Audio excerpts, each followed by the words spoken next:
It is week 7, and injuries are piling up, and yet still, I think the Jets are the worst thing to see on TV.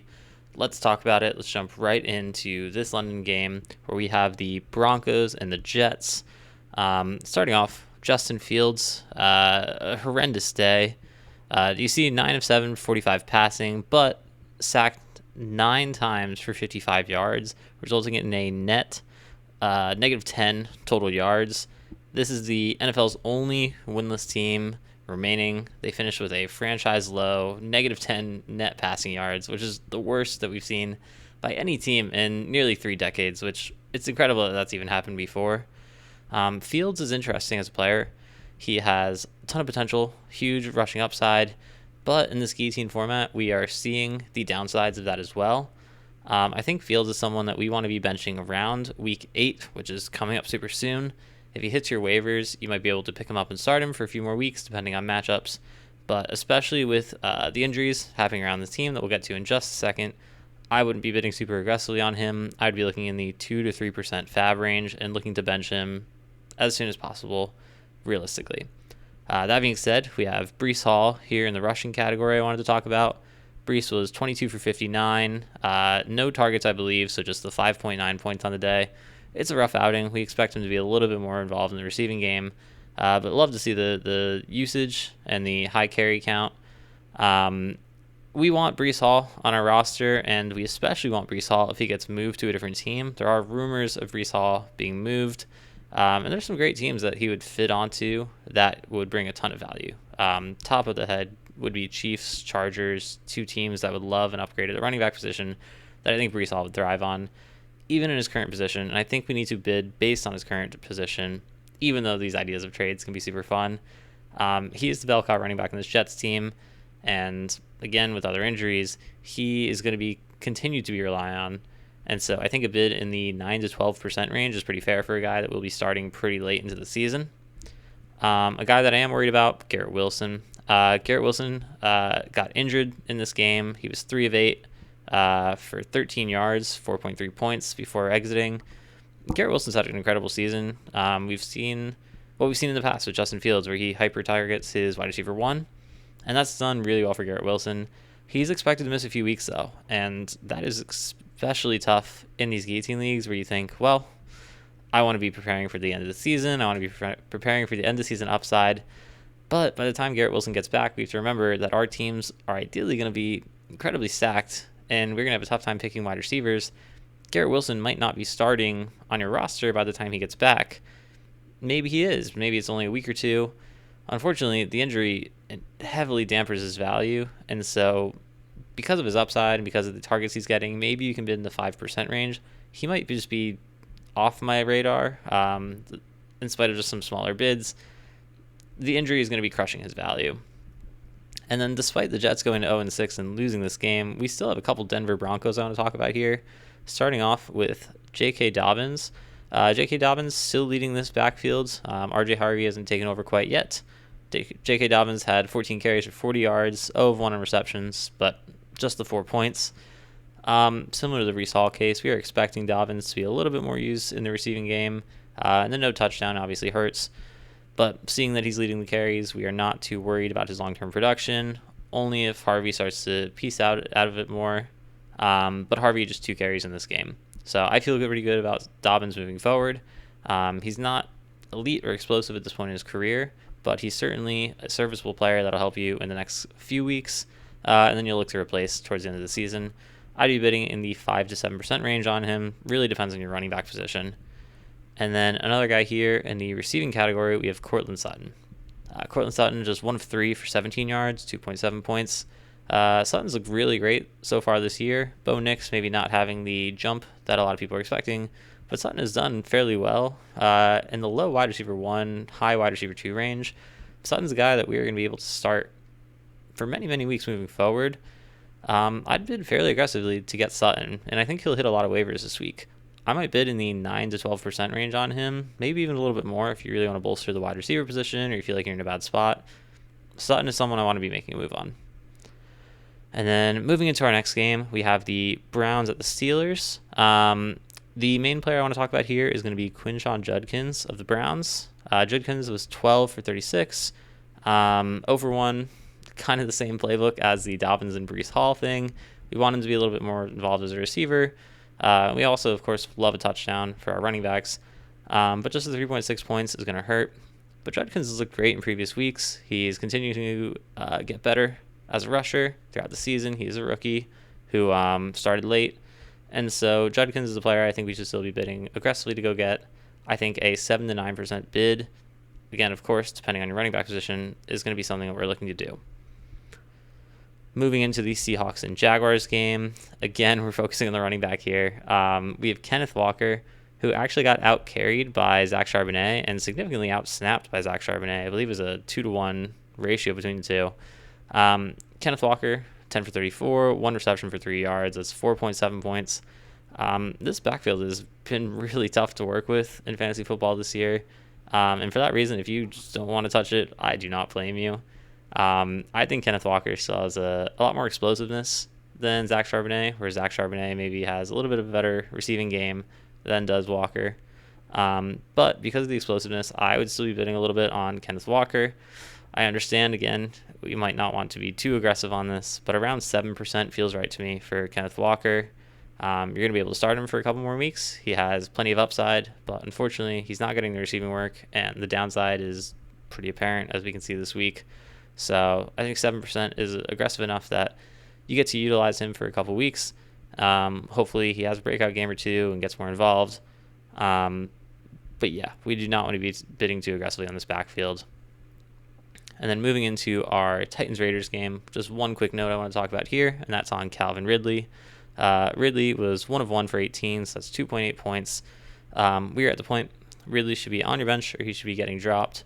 As much as Cam Ward has looked good this season, Ridley has just not been the elite producer that we were hoping to get out of him, even if he's the wide receiver one on the team, which it is messy, as you are potentially able to see here on the screen. It's not panning out the way we hope for Ridley. Throw him on your bench or drop him if you really need. So yeah, moving forward, we have the Chargers and Dolphins game. Disappointing loss to the Dolphins. I'm not sure how much longer their coach is going to make it. And again, just one quick note here. Also, at the running back position was going to be this Vidal versus Haskins battle that we were looking into from last week. I was expecting Haskins to take over the role. I believe he was higher up on the depth chart and kind of been talked into the third string role coming into the year. But as you can see, Kamani Vidal significantly outsnapped and outcarried Hassan Haskins. And then even in the receiving game, Kamani Vidal is just getting more involved. And so Hassan Haskins might be worth dropping. I might stash him on the bench. These things are messy. They pan out. But it was a significantly more dominant game for Vidal than Haskins. So I completely understand if you picked him up. Even if you spend a couple FAAB on him, might just be worth the drop. If you spend a couple FAAB on him and you want to give him another week, also totally understandable. But yeah, it looks like this backfield has kind of cleared out and come into frame after just 1 week. It's very clear what the Chargers want to do here. And then moving on to the Colts and Cardinals. Again, just one note on a player here. This was the Jacoby Brissett game, and honestly, Jacoby Brissett, fairly serviceable. So this was not a throwaway game for the Cardinals, and as you can see, the score was close. Colts really coming back to win this game. But Marvin Harrison is the guy we want to talk about here. He was 2 of 2 for 32. That's 5 points, but he did leave with a concussion earlier into this game. I don't know that he'll be missing next week. The NFL concussion protocol can be quite odd. Assuming he comes back, I think he's a player that we are still able to flex for a couple weeks. He still seems viable, whether that be Jacoby Brissett or realistically Kyler should be coming back next week. He's a player I might bid fairly moderately on, around the 5 to 7% range. There's a couple other receivers you mentioned today that they're just going to be someone I want more than Marvin Harrison Jr. I think Marvin Harrison Jr. comes with a little bit of upside that we are just going to continue to wait to see. But valuing him where he is right now, I think the 5 to 7% range is fair on him. Moving forward, this is a big one. We have the Rams and the Ravens. Not only was this big in the NFL implications with the Ravens moving to 1-5, but Puka Nacua leaving this game with an injury. Nacua was 2 of 3 for 28 prior to his injury, so that is, let's see, it's 4.8 points. He's likely to miss time. We are waiting on more news from him, so that is definitely something to monitor today. Of course, I put these videos out, or record them rather, Monday night into Tuesday morning. So a lot of news comes out Monday, unfortunately, that I will just not know at the time of recording.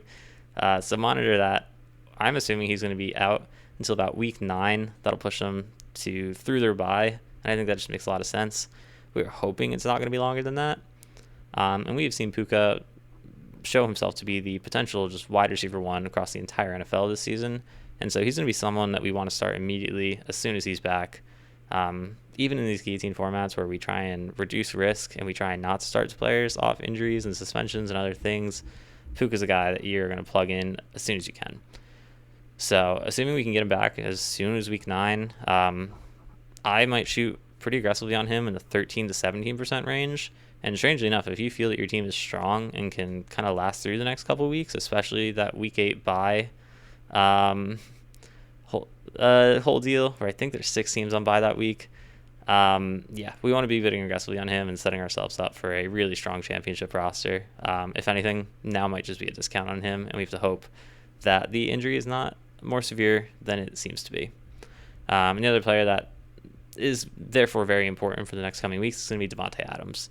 Davante Adams already a very high-end wide receiver 2, if not low-end wide receiver 1 coming into this week, just becomes increasingly more valuable. We'll definitely get the boatload of targets coming into week 7. Again, we have the week 8 bye. But even still, nice little boost for Adams, even when Puka's back. Adams was 4 of 9 in this game for 39 yards, 7.9 points. Adams is someone we want to go bid fairly aggressively to get. I would still prefer Puka over Adams straight up, depending on the injury that is going to vary wildly, and so that may change by quite literally the end of today. But as it stands right now, hoping that Puka's back week 9, Adams, I'd be bidding around the 11 to 15% range. He's a guy you should feel really confident starting, even in your wide receiver 1 slot, but ideally in your wide receiver 2 or flex spot in these guillotine leagues. And then moving forward, we have another player we're going to talk about here, and that is Saquon Barkley. I believe this is his first showing on our videos this year.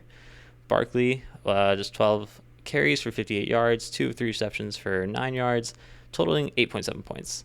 Barkley scores a lot across the board, whether that be rushing, receiving, or touchdowns. And so we have no touchdowns, light receiving day, and even a light rushing day for him. Not something I'm super worried about. This is kind of his floor type of game where you're low rushing, low receiving, and no touchdown. I would not be worried about this. Eagles have been doing it. I've been getting it done on the ground, to say the least, for most of this season. And so even though this game was a more pass-heavy game than it was a rush-heavy game, Barkley is just super involved in this offense, and we want a piece of this Eagles team going into the late season. If he hits your waiver wires, I'd be bidding aggressively to go get Saquon Barkley, and for me that looks like the 12 to 16% range, but again, can be pushed up depending on your situation. And then the last team we want to highlight here is going to be the 49ers at the Bucaneers. And the Buccaneers cannot get away from all their injuries. Rachaad White doing very well in place of Bucky Irving. But Emeka Egbuka, 2 receptions, the 4 targets for 24 yards. That's 4.4 points. Before he left the game, the injury as well. It looks like he's going to be out a couple weeks, which is super unfortunate. Was probably the favorite for Rookie of the Year prior to this injury. And he's going to be a guy we want to have as soon as he comes back as well. We don't know the extent of his injury. He's getting an MRI today. And so this is, again, made pre all of that news. I'd be bidding around 6%. It's tough. As mentioned with Garrett Wilson earlier in this video, we do not want to be buying players who are coming off injury that might not be starting on our team when they come back. That's not the case with Puka. That may be the case with a guy like Garrett Wilson, and that may be the case with a guy like Emeka Egbuka. I don't know that it is. I think we might want to be starting him even when he comes back. Maybe that's true for Garrett Wilson as well. I kind of have the same idea. Garrett Wilson, I suggest around 5 or 6%, and I feel the same for Egbuka. there was a long list of players that are either out or on bye, and so we are going to kind of just blitz through all of them. Hopefully this will cover a lot of the players that will be hitting your waivers this week. Of course, if there's any players that are not mentioned, feel free to leave a comment. Feel free to check out the FAAB guide. Hopefully some combination of that will be able to help you out. And we're just going to run through this straight through. So we have Dalton Kincaid, who was a surprise inactive for the Sunday Night Football game. He should be fine. He should be a top 10 tight end moving forward. I'd be bidding around 3 to 5% on him. Brock Bowers, who I feel like I've talked about every single week, as he's been just continually pushing his injury out one more week at a time. Still be bidding aggressively to get a top 3 tight end, 12 to 16% on him. Terry McLaurin's an interesting one to me. Terry has, again, kind of in the same Brock Bowers sense, kept getting injured and not being able to play week after week. McLaurin should be back next week, so unlike the Garrett Wilson and the Puka Nacua and the Emeka Egbuka thing, he should be back now, which means that we want to be playing him this week or next week. I don't know how long into the season he will be playable, though, so I might be bidding actually quite light to get him around the 2 to 3% range. It feels kind of low on a guy like McLaurin's talent, but depending on how he returns from the injury, he might not be starting for that long. A player I'm super interested in, Rashee Rice. I'm sure plenty of people have been waiting to go get Rashee Rice. If he happens to hit your waivers this week, super unfortunate for the manager who has him and has been holding on to him potentially for the whole year. Rashee Rice, super high ceiling, super low floor. People forget he is coming off a major injury, not just a suspension. And so if he does not do well coming off the injury, that is super detrimental to his value. And if he comes back and is just like he was last year, then he is immediately a wide receiver 1 on a fantastic Kansas City Chiefs offense. Depending on how you feel about him, you're going to have to kind of make a gut call. I would be in the range of around 7 to 11% if you are so confident that he's a wide receiver 1 and he's going to rebound from this injury and just the suspension, just time away for a little bit. Then, yeah, you're bidding on the higher end. You're at least 10%. And if you're worried about the injury and just want to toss in a light bid, then, yeah, you're on the lower end of around 5 to 6%. Moving on, Bucky Irving. He was slated to miss 2 weeks, and this was the second week. Should be coming back very, very soon. If not this week, then, again, super soon. Bucky Irving, going to be a guy we can start late into the year. We want to be bidding aggressively, around 10 to 12% on him. Quentin Johnston. Quentin Johnston looked great. This is just a injury that should hopefully last for the one game. I'd be bidding around 6 to 8% to go get a guy like him. Should be a strong flex play for many weeks moving forward. And then we have a pair of wide receivers who I think could be starting on your team until quite literally the end of the season. Neither injured, both on bye. So we have Nico Collins and Justin Jefferson. I might be bidding around 14 to 19% on either of these guys. I mean, both of them post-bye. Both of them have looked pretty great. Jefferson should also be getting J.J. McCarthy back, so that might only help his value. And now post-bye, no injury status, these guys are going to be locks on your starting roster for the rest of the season. So be bidding aggressively on these guys, 14 to 19%. Might not sound aggressive. It really is at this point of the year. When teams are averaging around 66% of their original FAAB. So 20% bid should be fairly aggressive, and I feel okay with that for either of those two. And then Kyler Murray missed this week. If he's on your waivers, he might deserves to stay there. He's only supposed to start until about week 6 based on my chart. And so he's either a guy that we want to be benching or just dropping. Mike Evans, with the Emeka Egbuka injury, Evans coming back soon should actually have quite a bit of opportunity. Mike Evans might be worth a bid of around 4 to 6%. It's going to depend on his injury and when he should be back, and I am not quite sure about that as of right now. CeeDee Lamb actually had a chance of playing this week, did not. He should be back next week. He's the guy we want to be starting until the end of the season. Dak Prescott's looked great. The passing offense on the Cowboys has looked very good. We definitely want CeeDee Lamb. We want to be bidding aggressively. Slightly less so than the Nico and Jefferson pair, who hasn't dealt with injury and is now post-bye. Lamb might be in the 12 to 16% range. And then to finish things off, we have a pair of 49ers. We have George Kittle and Ricky Pearsall. George Kittle coming off of IR. At least he should be this week.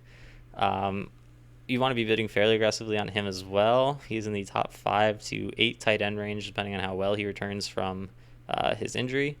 And whether or not it's Mac Jones or Brock Purdy, he's just going to be an integral part of this offense. I would be betting around 6 to 8% on him. Certainly a little bit more aggressively than I would the Dalton Kincaid of the Bills.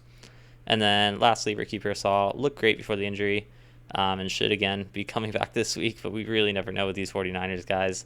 I'd be bidding around 4 to 6% on him. He looks great, plenty of upside, and again, going to be an integral part of this offense. Whoever's really available on the 49ers should be an integral part, as it seems like every single week someone else is getting injured. And so hopefully that all helps. But again, feel free to check out the free FAAB guide in the description, and feel free to leave a comment below. Congrats on surviving another week, and good luck.